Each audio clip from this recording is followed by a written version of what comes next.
Жители поселка Солнечный в Удырском районе обеспокоены планами местных властей, которые собираются сносить их бараки.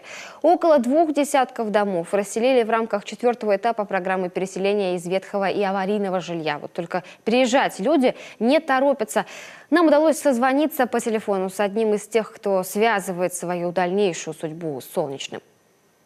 Я 52 года, говорю, здесь живу с основания этого поселка. Буду, конечно. Я не хочу уезжать отсюда никуда. Я 40 лет здесь жила. Зачем куда-то мне уезжать?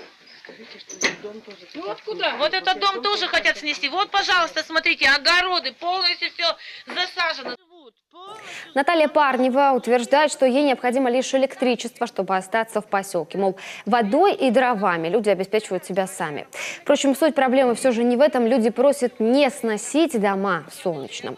Тем временем в администрации Удырского района отмечают снос расселенных ветхих домов. Это требование федерального законодательства. Тем более, что жителям ветхостроев есть куда переезжать. Новые квадратные метры они получили почти год назад.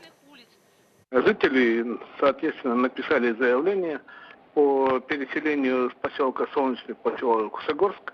Были предоставлены квартиры, выделены ключи, заключены договора социального найма на предмет предоставления квартир. После этого следующий этап – это снос жилого фонда, который занимали ранее они.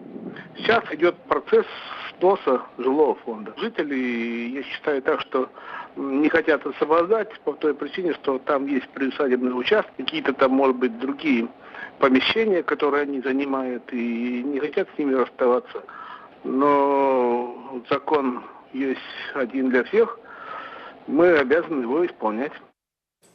Бараки в Солнечном должны снести уже в этом месяце. Переселенцам же рекомендуют написать заявление в администрации их новых населенных пунктов и попросить выделить им участок земли для ведения хозяйственной деятельности.